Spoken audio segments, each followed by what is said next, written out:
Mrs. Contreras, Here. and Mrs. Sashanek. Here. Pledge of Allegiance.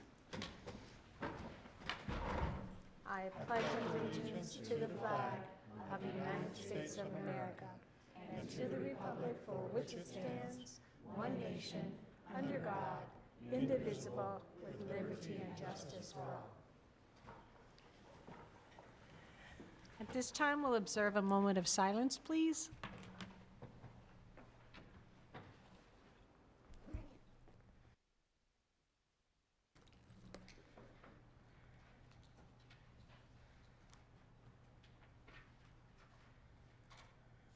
Thank you. And Dr. Haid, it looks like you're up. You're going to be talking or action on principle for Tres Rios. We have a call to the public because. Oh, we do? Because we have action items. Oh, thank you. Typically. Is there any call to the public? Noting no call to the public, thank you. And Dr. Haid, now I believe it's your turn to discuss principle for Tres Rios Service Academy. Okay, that'll work. No worries.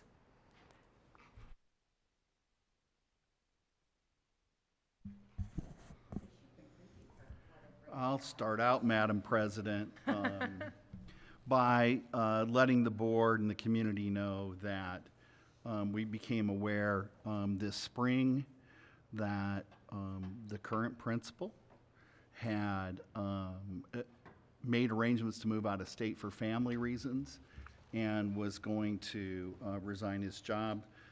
Mr. Rickard, if you've had a chance to know him or work with him, he's a excellent young man, and I think that he's got a great career ahead of him, but having announced that, it created an opening. What we typically do then is post a job and leave that posted for a period of time to bring in applications till we think we have what's a sufficient number to go through.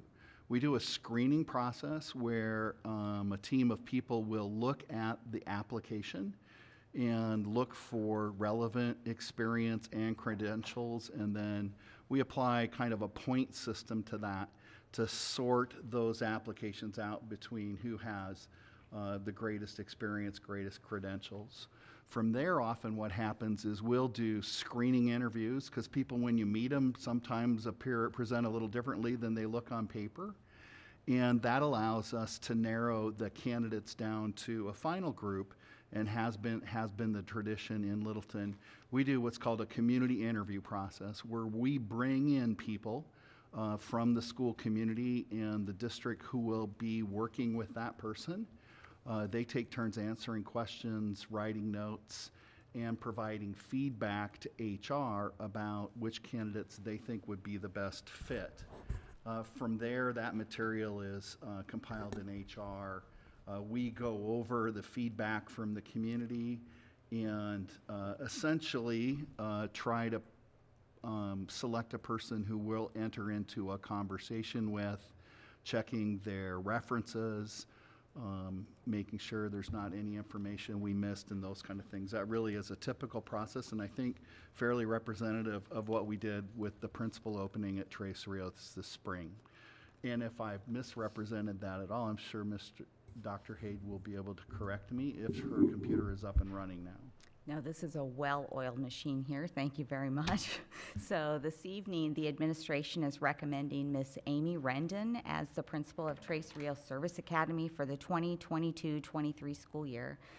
Amy is joining the Littleton family, having graduated from Arizona State University with a Bachelor of Multicultural, Multilingual Education and a Master of Arts in Education from Grand Canyon. She spent 4 years as a school principal in the Phoenix Elementary School District. She's also served for 2 years as an assistant principal in the Madison School District, where she also was department lead for a couple of years. And prior to that, she spent 9 years as a teacher in the Isaac School District. Some of the things that were said about her are that she is a thoughtful leader and compassionate advocate for students. She also has a powerful impact on students and families, and that she's empathetic and compassionate towards students and families, which sets her apart from many of the principals that other people have worked with. She speaks to families and students in a manner that pushes their thinking while comforting their hearts. So we are excited this evening to recommend Miss Amy Rendon as the principal of Trace Rios Service Academy. We would like the board to accept that recommendation. And would she like to come up and say a few words? Do you want to make the motion No, first, I want to, please? I have a few questions, if I, She is can here. I ask a few questions? Why are you laughing? Really? Oh, President, Oh. you're running the meeting. thank Yeah, you. So I would right. ask a few questions, please. Thank you. And just so you know, this isn't personal. We do this all the time. Just, but thank you for Okay. obliging. I was just curious on your credentials, is that in sequence order? So is your top one the place that you came from, the most recent? I was just curious when The and. top is the most recent. Okay. And then, so your 9 years was that was your first. When I started. Okay, your first. When I grade. started at Isaac School District as a Okay. teacher. Thank you. That's all the questions I had. Yeah, because you don't know if which way to swear. Is there any more questions? All right. Thank you. We'll take a vote, so you might just want to sit in that front chair. Okay. Okay, that was easy. Enough. So at this point, the governing board, do I have a motion? I move that we lost my place. I move that we recommend this. Move the governing board approve Miss Amy Rendon as principal of Trace Rios Service Academy for the 2022-23 school year. Thank you. Is there a second? I'll second that. All in favor? Aye. Any opposed? Hearing none, motion passes and welcome aboard, and we'll have you back up to give your welcome speech. Now. She has to have a cookie first. Okay. It's a very brief one, but just wanted to say good evening, Madam President, members of the governing board, Dr. Freeman, leaders of Littleton, the community of Tres Rios Service Academy, and everyone else who is present right now. I humbly and accept this opportunity to be part of this wonderful district. I've been doing a couple of research here and there, knowing and getting to know all the great things that you all are doing to service kids and the families in this area. I am blessed and feel fortunate to be able to continue to support the team at Tres Rios that has been led by Steve. So thank you for the opportunity, and I look forward to working closely with Mr. Nelson to continue to grow and learn myself, but also to continue to empower the team there at Tres Rios to develop the signature program that you have there. I've been able to have the opportunity to do that at Madison School District, where I supported and developed the Spanish immersion program there. But also I've had the opportunity to be the principal there at Whittier Elementary. With that being said, I work closely with families, with my team, developing some leadership capacity within the school to be able to support the learning of the students that we currently have through a very challenging time. I try to lead with compassion, with empathy, and also to be the cheerleader of our team, as that has been needed throughout these past couple of years. And it's going to be needed these next couple of years also, as the team is transitioning into a new school leader. I look forward to continuing my collaboration with you all as I continue to grow into the leader that I am purposed to be here with you all. So thank you for the opportunity. I'm excited to work with the families and the staff and the team here. Well, thank you. We're glad you accepted, and we'll look forward to great things from you. So welcome aboard. Thank you.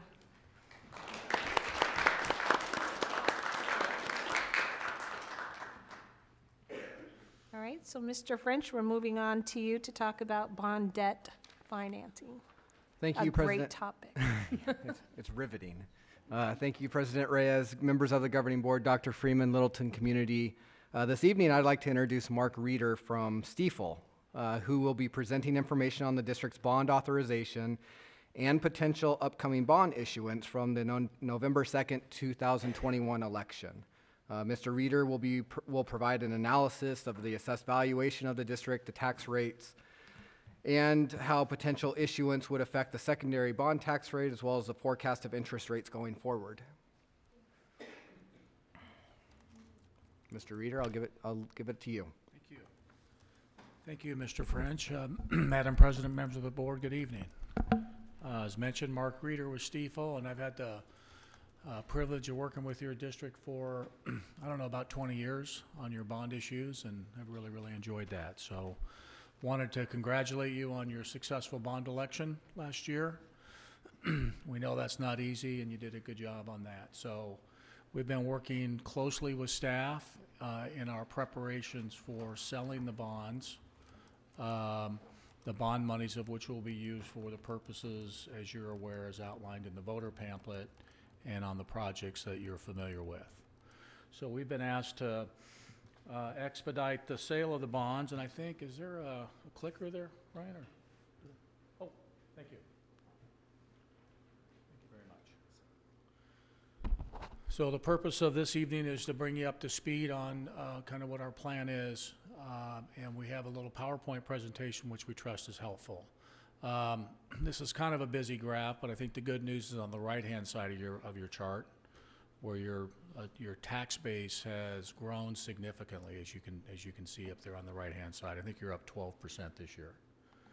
So a very nice job on that. Obviously, your commercial is starting to kick in.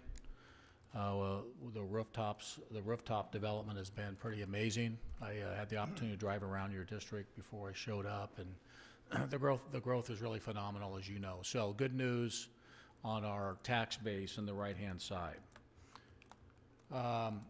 We'd like to kind of share with you your tax rates a little bit. As you know, school finance is fairly complicated, but we've broken out your tax rates down here. We're going to focus tonight on the bottom line, which is our secondary tax rate for our bond issues. That's a separate tax levy, as you know, that's on the on our tax bill. And having worked with you long enough, we know you're very careful and you're very measured about where you set your tax rate. So you can see on the bond side we're about $1. I'm going to round if you don't mind. And it's always been our goal and our objective to the voters of the Littleton Elementary School District that if we ask for a tax for a secondary tax rate bond, we want to stay at or under that tax rate. So far, I'll show you here in a moment, so good. So I just wanted to kind of give you that quick secondary tax rate overview here. So as you know, your bond election was for $15 million. And in talking with staff, the thought is to go ahead and sell the entire $15 million in a single sale. The district can do that as long as they expect to expend the money within about a 3-year period, which, as we understand, should not be a problem going forward. We're in a little bit of a rising interest rate environment, as you all know, as a result of what's happening in our economy with the inflationary fears and all that. We're seeing, as you know, a little gravitation of interest rates going a little north on us. I don't think it's anything to be too concerned about because we're still in a relatively, all in all, historical good environment. But we're going to propose to issue the entire $15 million there. And then we have our assessed value in our second column. That's our tax base, as you know, our net limited assessed value with your significant growth. And we've assumed some modest growth increases going forward, which you will more than likely exceed in column 2. We've indicated your current debt, what the current tax rate is, and then we layered in the $15 million. As you can see, it's over a longer period of time. We're going to do out to 41 there. We're going to go out about 20 years to kind of help manage your overall debt service and manage your tax rate, okay, so that in the event we need to do a bond in the future, we're going to have some ability to kind of layer that in as well. So this shows what the tax rate is, and then what the tax rate is that we put in the voter information pamphlet last year when we had the election. And so as you can see there in the final 2 columns there, we're going to be less than what we told the voters in terms of the overall tax rate.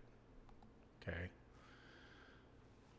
So I want to just kind of share with you what the current thought is with regard to the structuring of the bond issue. So I'm going to pause there for just a moment. I hope that was helpful to you.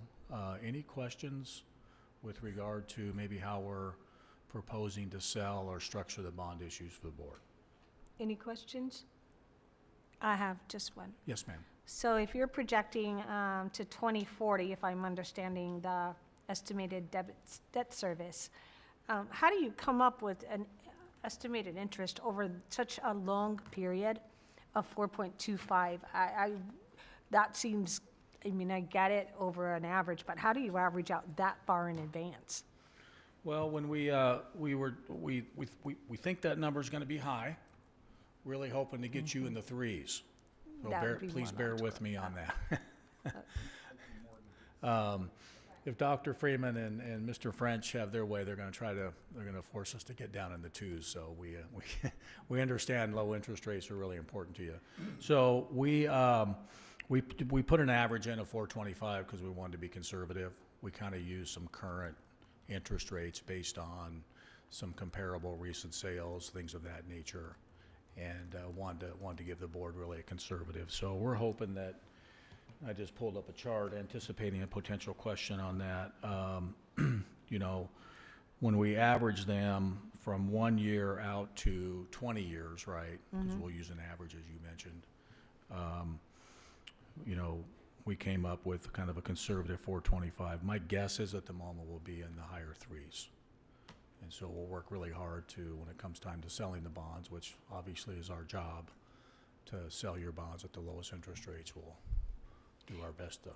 And remind me again, I mean, I know what interest rate is, but what mechanism, or what does that do? I mean, is it payback money? What is it? The interest? So for each maturity on here, if you look, you see the 50,000, the 175, the 225. So we'll have investors around the country that like to buy these tax-exempt bonds of your district. The interest income of is exempt from federal and state taxation. So we will identify investors who want to purchase each maturity in each fiscal year that you levy for that debt service. And we'll assign an interest rate to that. That interest rate will be fixed. We will do our secondary property tax levy each year. The property taxes will come in, and that investor will be repaid based on that interest rate that we set when we sell the bonds. Gotcha. Okay. So- So that's more of a fee. It's a fee back to who's ever buying the. Yes, Okay. yes. All right. Thank you. It's their investment return, if you will, Understand. for Yeah, investment. thanks. Yeah. Dr. Freeman? Mr. Rader, could you also go through, on this page before you leave, because you brought up the rate being a conservative estimate, that we'll probably do better in the market than 4.25. But we also did conservative estimates of net AV growth. And in your footnote, you note what the current growth is compared to what we had estimated before. But you have just 3% and 2% growth, and we are still building commercial and residential property like crazy. So I think there's other assumptions we made that are pretty conservative, probably meaning that those tax rates in the chart you have are going to be even lower in reality going forward. Are there any others of those you think would be important to touch on before we leave this slide? You're on page 4 there in the footnotes. You're right. We, again, in our attempt to be conservative, and remember, these are about 15 months old, 18 months old. Remember, it takes the county a while to get everything on the rolls, as you all know. So I think you're right, Dr. Freeman. For 22-23 there, the estimate from the county that we just recently got is $360 million. And so 23-24, you can see in the footnote, we only assumed about 3% growth. The guess is that could be, if you were up 12 this year, that could be 10 next year. Now, if we go into a recession, as you know, we're all hoping that's not the case, that we go into some kind of a significant slowdown, then eventually that'll catch up. But that'll take a few years in the event we go into a kind of a slowdown period. So, our goal, as you know, is to really manage that secondary tax rate. And if we go under it, because your tax base grew larger than we thought, I think that's good news for the taxpayers of Littleton. So I hope that answers your question, Dr. Freeman. We tend to be a little conservative, as you know, because we want to help control expectations in a changing market, so. Okay, just to wrap it up, and then I'm glad to entertain any questions, and I'll talk to you about next steps after this. But page 5 in front of you is kind of the market. Page 6, this is just kind of I like this chart. On the right-hand side is kind of where we're at now. That shows the recent rate increases that you all follow. I think the mortgage rates are up to 5.25 last I heard this week. I was able to get mine in the 2.5 range during the COVID period. So, as you all know, rates in general are going up. That's where we are on the right-hand side. You can see the pretty significant increase. And so that was one reason why we thought we'd get to the board as quick as we could so that we can get in the market as fast as we can to try to manage that increase. But just wanted to point out, too, that historically, if you look at from right to left, and the one in the middle there is right before COVID, right? The economy was humming along pretty good, and rates were up a little bit there, as you can see, and then COVID hit, and we went to all-time historical lows, okay? And now that we're kind of come out of COVID, dealing with supply chain issue, dealing with the Russian-Ukraine war that's going on is not good for rates, and we're having to deal with that a little bit. So on the right-hand side is kind of the general market, and just wanted to just give you a quick reminder that historically we're still, all in all, a very good period of time. So that's kind of the market update. We're looking forward to getting in the market with your school district, highly respected, highly regarded in the market, and we'll look forward to, again, driving that rate down. As far as the next steps are concerned, I think the school board meeting is May the 10th. Remind me, our next meeting is May the 10th. And at that time, the board will consider a resolution authorizing us to move forward with the sale. So this was really just kind of a study session, an update. I hope you found that helpful, and I'm glad to entertain any questions that the board might have. Questions? Yes, sir. Just a quick personal one. Yeah. If in fact the secondary rate goes up or whatever, we do get more coming in, can you ever pay these off earlier than the 20 years? Or do you want to even do anything like that? Would we, I'm sorry, I was having a hard time. I'm sorry, would we want to pay this off earlier than 20 years? I mean, if we do get some additional. Is there a way to retire bond debt Yeah. sooner than- Thank you, that's the way. Thank you. I'm sorry, I was just having a hard time. We're going to probably have, it's pretty common to have a 9 or a 10-year, what we call protection in there that doesn't really allow us to pay bonds off for a period of time to keep your interest rate low. But after that point in time, the district would have the option to pay them down early. Thank you. Any other question? I have just some clarity. We still have a bond rating of A? Yeah, our bond rating, AA2, and Is AA2, help me in relativity, what is? so there's AAA. That's the large districts, right? That's the Chandlers of the world. Yeah. That's the Phoenix Unions of the world that have the Right. huge economic basis. And in our more rural areas like Littleton, it's very hard to get in that AAA range. So then it's AAA, AA, single A. Okay. And so you're doing a good job, and we're hoping to get you an upgrade. We always work very, very hard to get you into the upgrade category, which would be AA1. So that's one of the things we're going to be working with staff on the next few weeks. In fact, I think we have a call next week on that, and talk to the rating agencies about your credit rating, all the good news that's going on here in Littleton, and see if we can get them to change it. If not, the AA2 is certainly a very respectable rating. It's where we're expected to be. We wouldn't want to drop. No, I was just, yeah, I understand. Yeah. The other thing is selling the 15 million, so that's a little unusual, right, for us to sell all of our bond money. Yes, Very unusual, actually. yes. And so if we're going to take the leap to jump, to sell everything, we have in bonds, I just want to make sure I understand the logic, and so correct me if I do not. But because the market is so up and down constantly, right, we're saying now, based on research by all the experts in this area, if we do not sell quickly and sell all of it, we stand to do what? Lose a significant, what would be the risk side?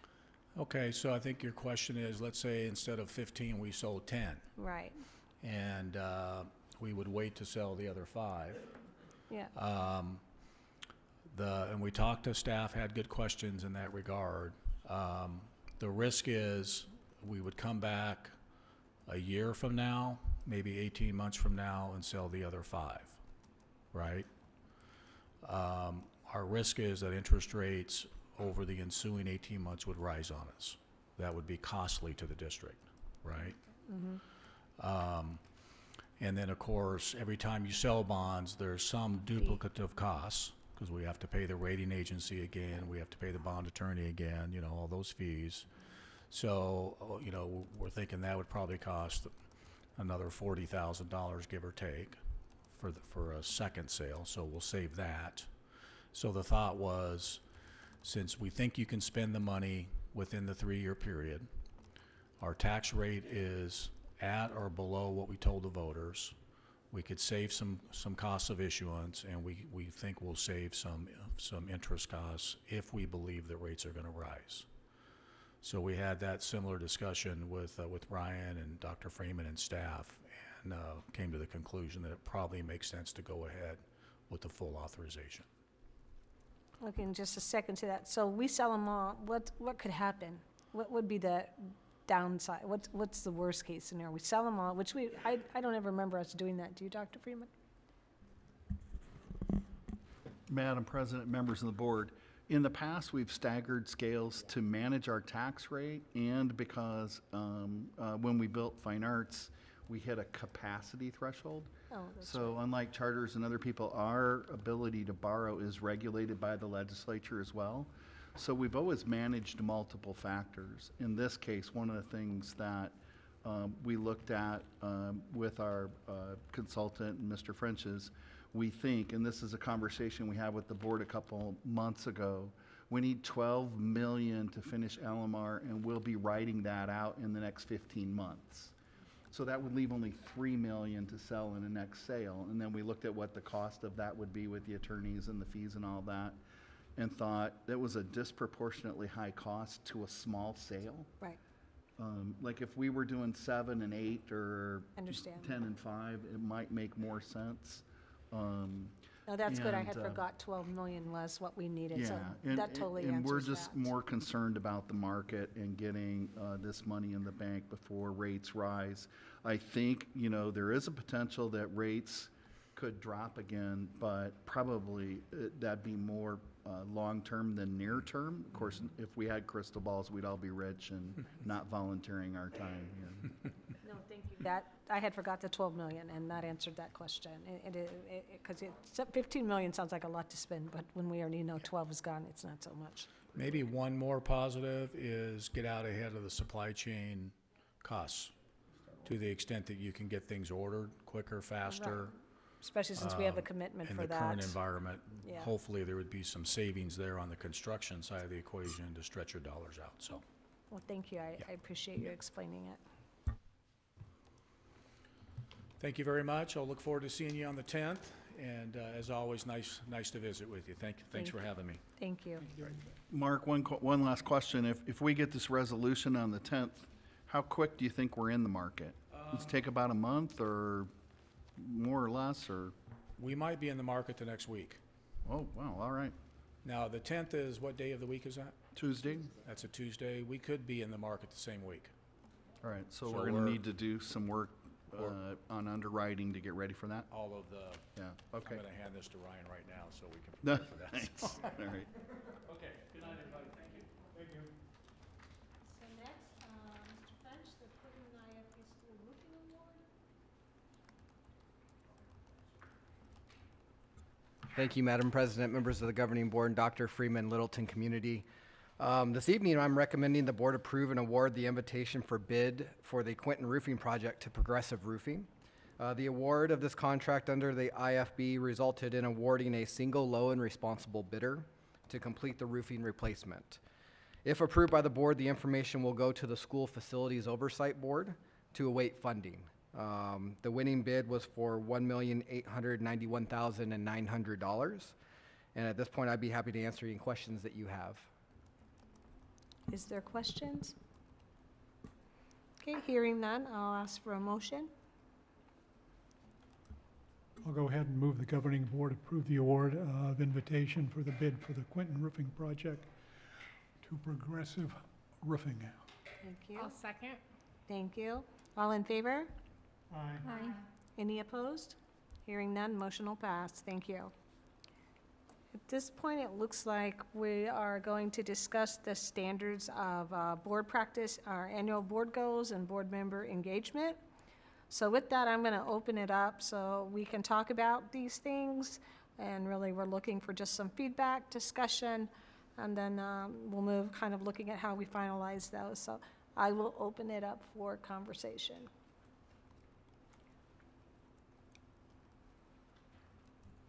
I can start if you would like. Okay, so I'll start. And I'm going to kind of go back to what we've just basically generally talked about. So this is kind of like, what do they say, spaghetti on the wall, all right? Throwing it up there and see if it sticks.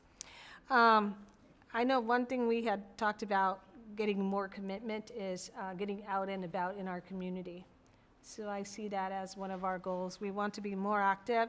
With COVID, we've laid dormant for a couple of years, like everyone did, and we weren't really present in the community. I think one of our goals we talked about, in just very brief general discussion, was to be more visible out in the community and marketing all the great things we do. Myself, I'll speak, I don't do the job I could do in marketing our district, all the great things we do, all the things we don't even know we do. So that's a commitment. I think, one thing I'd like us to do, so not only in the community, but market. We have Phoenix Children's Hospital sits right in the corner, right? There's no reason we couldn't reach out to them and have programs where, in our, depending on the student and what their interest is. There were some great programs brought to us when we were in the School Boards Association in San Diego. And those seem to be working. It could be manufacturing, it can be a welding, it can be many things. And we have a lot of different places we could attend and go. So that's my first thought.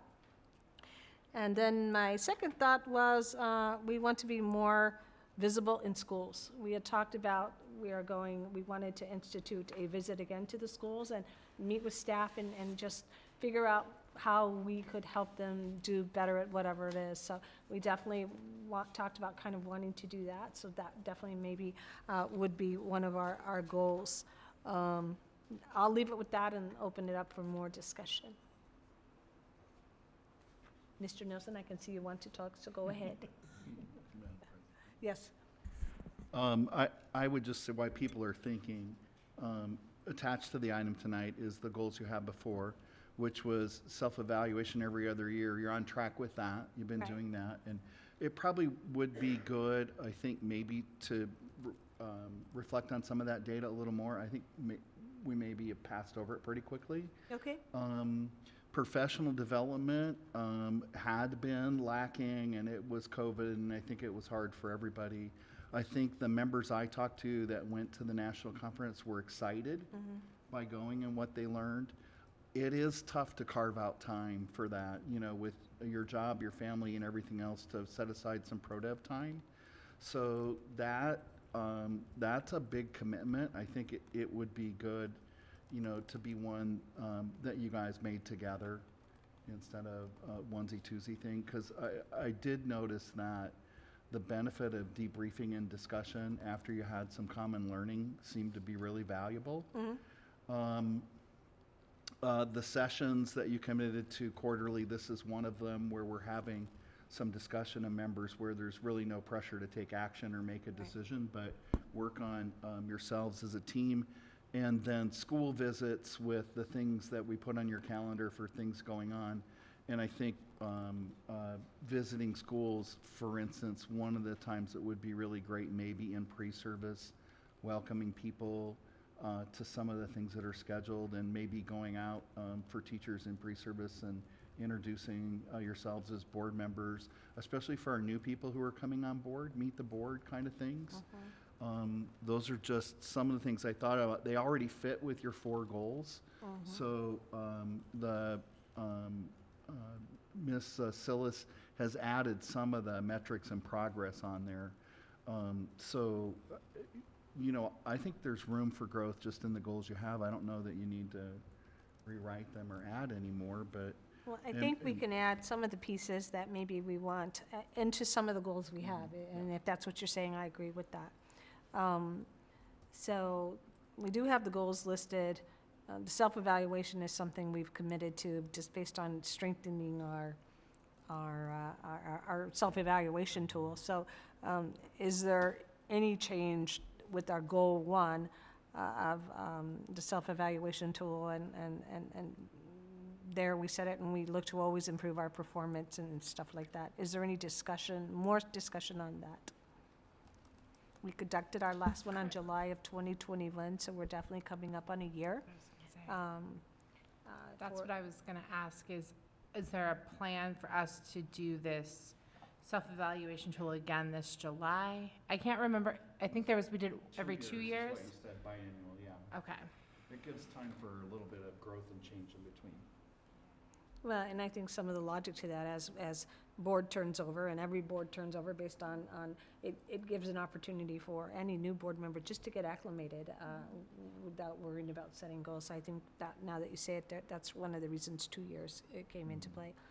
So this is still there. It's definitely needed to continue to mesh together and have common goals. I don't think, it sounds like, unless there's disagreement, there's anything we need to do to that one. Kat? Madam President, I just might add that, it's been a year or roughly a year, and we don't take it for another, maybe we could just review what the last one was Yeah. in one of these meetings. In July. In July, instead of taking it, we could review it and look at it and say, okay, One-year these, review. Yeah, I Yeah. think our goal was when we meet in July to just kind of look at those again and make sure they're still on target, because a lot of things have changed in a year. So I think that's a good idea. So it sounds like that, people are nodding, and I think that makes sense. Goal 2, we did discuss this at great length, and you're right, COVID had a lot to do with it, but we were looking for each of us to pursue additional professional development in school boards. Regional collaboration, we did some of that when we went to San Diego, right? We really got an opportunity to meet with a lot of different school board members from various places, out of state, and a couple international. So we really had some great conversations and learning from that. And we committed to 2 ASBA educational conferences. And we had to complete those by, let me look, I don't remember when. Dr. Freeman, do you remember our commitment to that? I don't. Was it once a year? Yeah, and Okay. I think the year we're completing is a little bit of an off year. Yeah. So there is, there's usually an annual conference for state school boards and a law conference. Yes. And then some other things. And so, like I was at the law conference, I don't think we had any members there. Those dates are set out pretty well in advance, and we can get them on your calendars, but I think, the real challenge is coordinating with work and home Yes. to clear the deck on those and to be able to go. Now, there are some times where, you can make it to half or 2/3 of the meeting. There's not a partial registration, but get you registered and then get to the parts you can get to. And I have the same thing, the phone will ring and there'll be a serious issue I have to step out and go take care of and miss, part of the meeting. But to make the commitment to try to be there for part of it, and to have the board represented is going to take a little advanced planning. And it's not so much us getting registered. I think it's managing the lives of volunteer leaders with everything else that you have to do. And Well, and I personally feel bad if I'm going to pay, that's my big thing. If I'm going to pay to go somewhere, I really feel like I need to be committed to stay there, right? So me going and saying I attended 3 hours, I feel bad because some of these are not cheap. So I guess you're right, I have to determine a time, and you're right, I have like all of us, we have busy jobs, and it's you got to figure out where it works in, so time management is key. Yes, ma'am? I had a question with this. ASBA sends me many emails with hey, this is an hour-long virtual session type thing. I have attended some of those, and I don't think I've ever told Ada that I've attended. Should I be telling Ada that I'm attending those? You know, Because that's I just go to learn myself, and it's just a virtual 1 hour thing. It's not me needing to register or anything like that. I think that's a good point. We talk about Zoom and all of Teams and all the stuff we're doing. We, you know, you're right. We don't give ourselves credit for doing those quietly. And I think we could all learn from that. So we will tell you, I've done a few myself that I were interested in, but you don't register. You just kind of pop in and then you're there, right? And so it's free, and some of them are really good. So we'll need to do a better job about letting you know. One of the things you did talk about last time was when you do that is in your board comments at the meeting reporting out that you attended. And That's true. maybe a tidbit or two for your colleagues. Because I would say once again, in learning individual or learning as a group, but processing together is where I think That's true. as a board you really get your growth. So that in the individual learning or group learning, but in sharing with each other ideas and those kind of things, I think really is what moves the team forward. So one of the things that you can do if you let Ada know you're going is she can remind you to have your comments ready for, That's helpful. there you go. Me too. Yeah.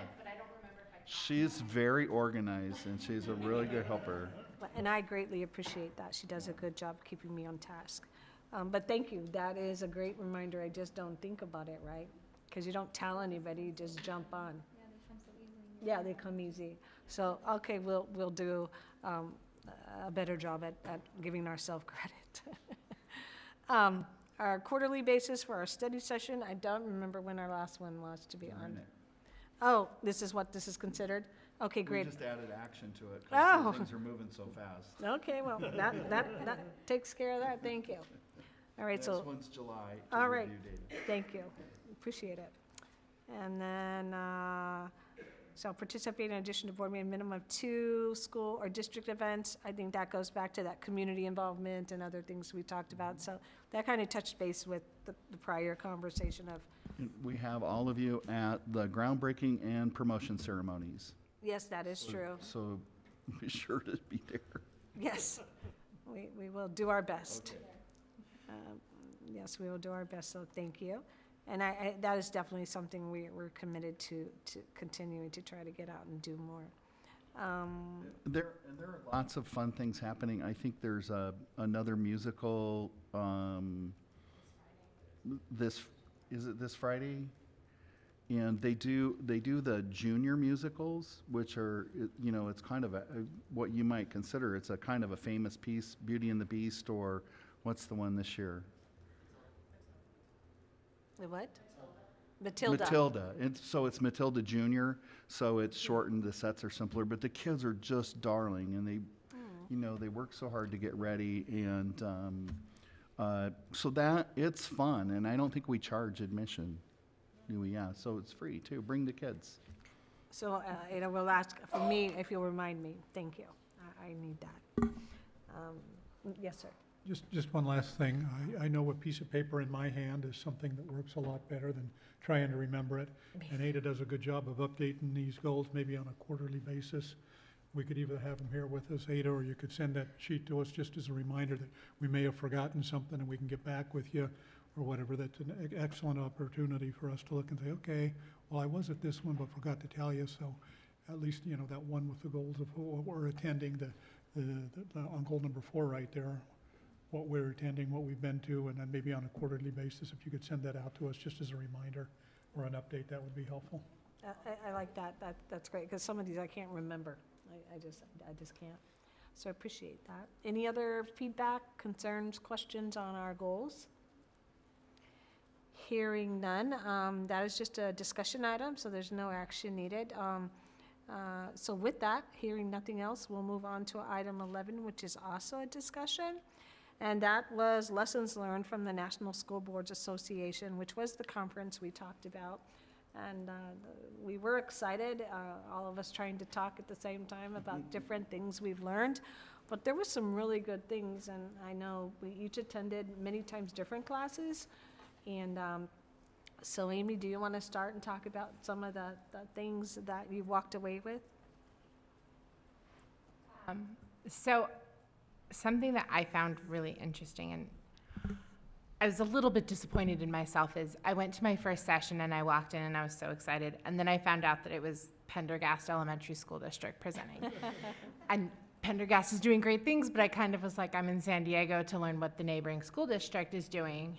But I was very interested in learning about the work that they do on equity within the students. And so I don't have my notes today because my life was a little crazy this morning.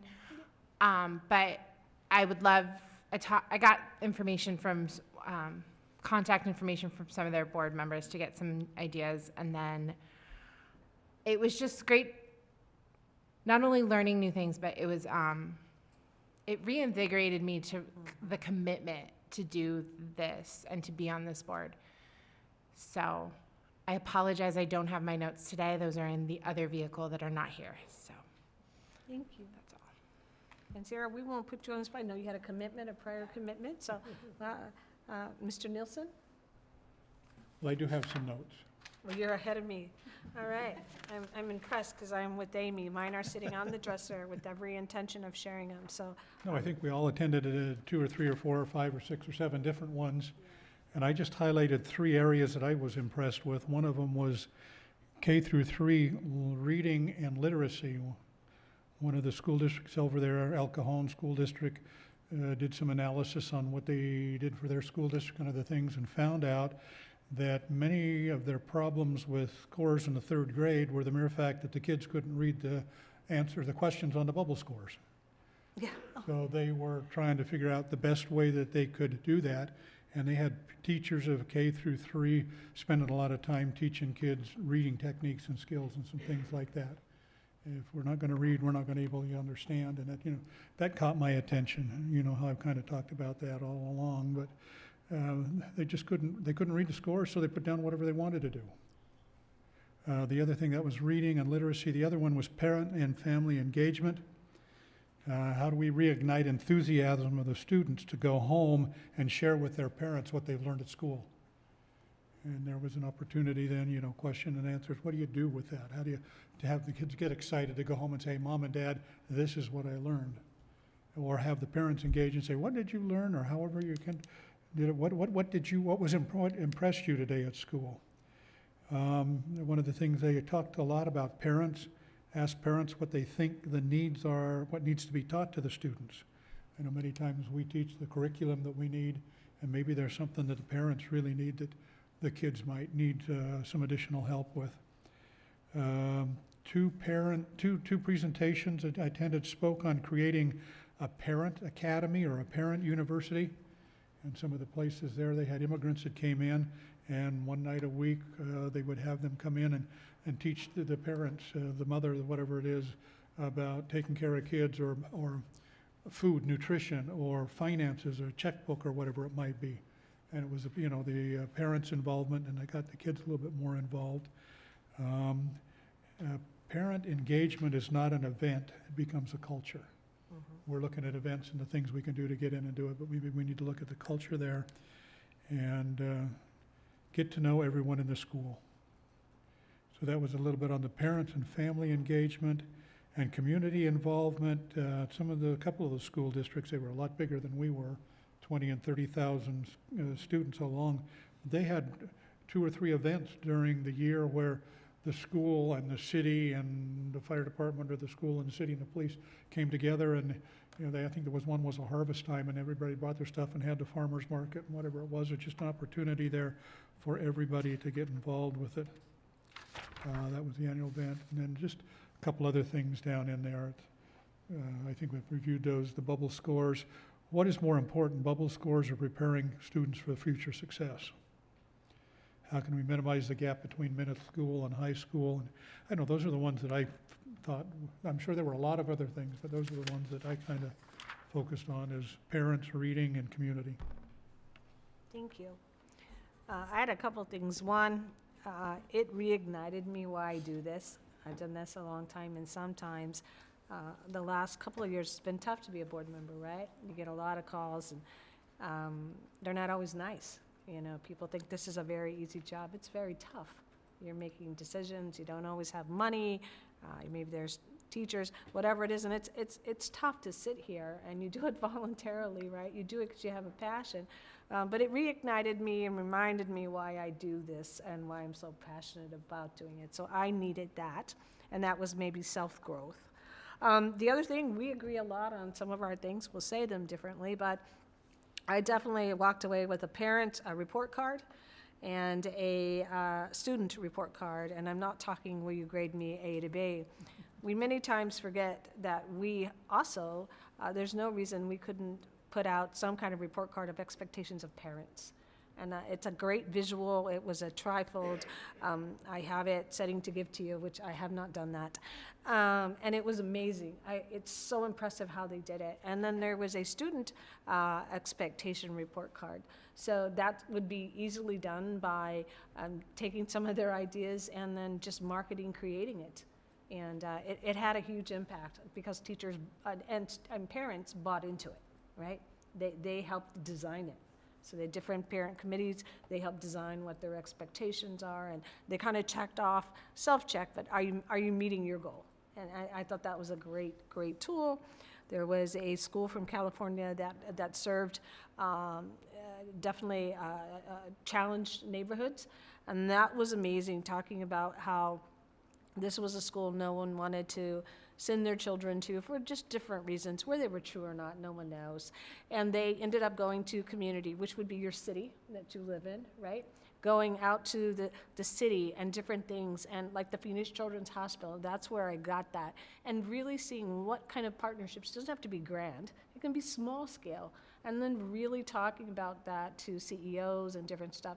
And then looking at different school choices and saying, if you want your children to learn this, we're going to send them here. They had an amazing science lab at one of the laboratories or hospitals they did. It was an amazing program, and kids were so engaged. And I forget their passing rate, but their passing rate prior to this program was very low.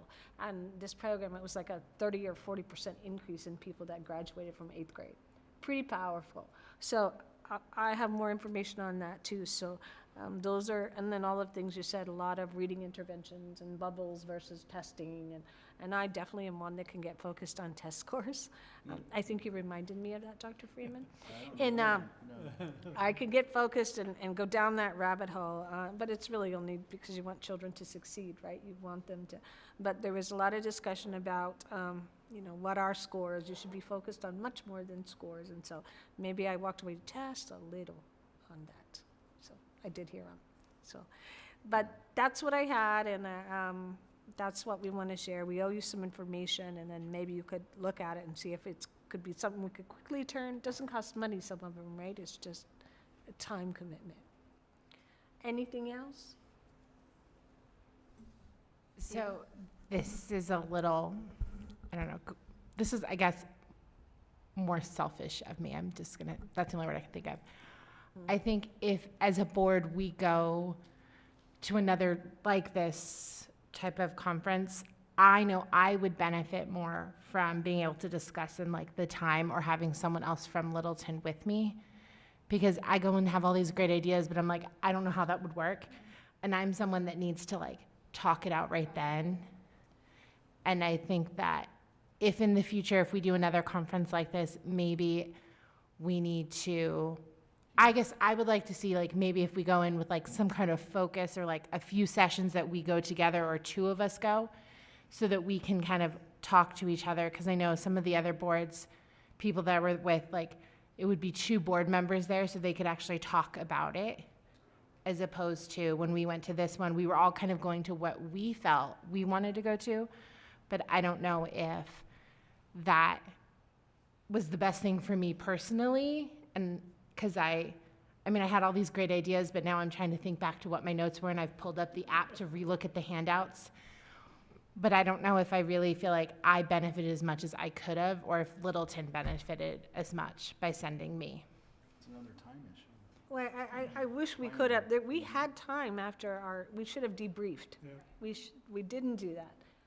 We finished, and then if we would have debriefed, we could have had at least one note taker and put all of the information together and then passed it on. We didn't debrief, and for me, that was the downside. you're right, I had all this stuff, and I've kind of forgot some of it, except the things that just stick in my head. But I want, debriefing is critical. We have to plan time for both Debriefing. preparing and debriefing. Yes, and we didn't do that, so lesson learned, and that's how we'll improve that, right? Yeah, that's a great observation. Yeah, Mr. Nielsen? I know, one of the other courses I went to, it was a personal one, I'm sorry. It was on artificial intelligence. Not that I need a whole bunch of that, but maybe I need to be reminded of that. But the whole presentation talked about what artificial intelligence is doing to each and every one of us. How you click on a little dot on your computer screen or whatever it might be, and it remembers who you are. They had a little computer program in there where it says draw a boat, and you draw a boat with the mouse, and it recognizes that it's a boat. But it's got 600 other possibilities that other people have put in there. So it says with that artificial intelligence that this is a boat. And what they try to do, and you and I have all seen that, is when you go onto any type of a website or anything, you click once for an airplane, or you click this for that, all of a sudden, the next 10 days, you get something like that. And they were going in particularly to young women who get on there and click bulimia, whatever it is, suicide, and all of these things. And then all of a sudden, those things start popping up on their screen instead of something that's good. And they focused on, what we need to do is try to encourage those kids to not follow through with a second or a third or a fourth click, but go to the point, if that's in there, get out of there and go find something else to look at. I've seen it every day I get on the computer. It's just something that we're living with in society right now, and got to be aware of it and try to get the kids to the point where they know there's someplace we got to stop. Yeah, there was a lot of conversation about technology is great, and you have to have it, but do we have too much of it? Lots of conversation about that kind of thing, and are we forgetting how to interact with each other? I mean, even if you go into some of our classrooms, they don't look up. They don't even acknowledge you're there. They just kind of swing their feet and and that's not their fault. That's what they are taught to do. So lots, a lot of conversation about technology. So I had some friends years ago, and what they would do on Friday night, that would be their date night. The husband and wife would go out together, they'd take their planners, and they'd sit while they were there planning the rest of their week because it was too noisy at home with all the kids and everything else. So they did a date night planning session, so that was pretty good. But yeah, we still need to do that. Yeah, if you Covey planning, for you that are really young, right? We paid thousands and thousands to have this notebook where it had pages of what to do.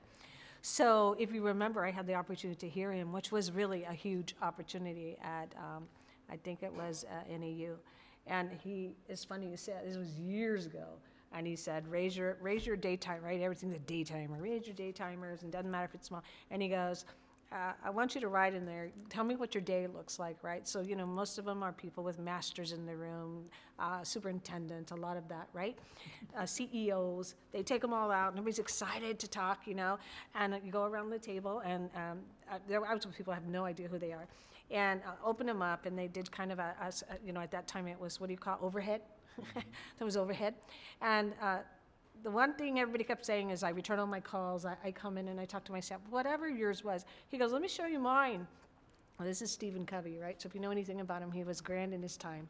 And he put it on the overhead, and it said, I have breakfast with my family, and I talk to my children. And as he continued to open it, every page had, take time for my family. He had lunch or dinner planned with every one of his children. And in that room, people were speechless, because honestly, I don't remember anyone in the room that had that. I did not. I had callbacks, and it really made you, and that's back then. And so it does make you think of time, right? And that's something that's critical. So, sorry, I regress, but it does prove a point, right? We get so busy, yeah. So anyway, okay, well, that's that. Any more conversations, ideas? No? All right, I think we've done a good job. So here we are. We're moving on to recess to executive session. So with that, is there a motion? I'll make a motion that we not reconvene, adjourn Okay. executive session. All right. And is there a second on that? I'll second. All right. So we will reconvene at the time is 7:02, and we will proceed into executive session. No action taken. No action taken, no, that is exactly correct. It's for the purposes of discussion of employment of a public officer.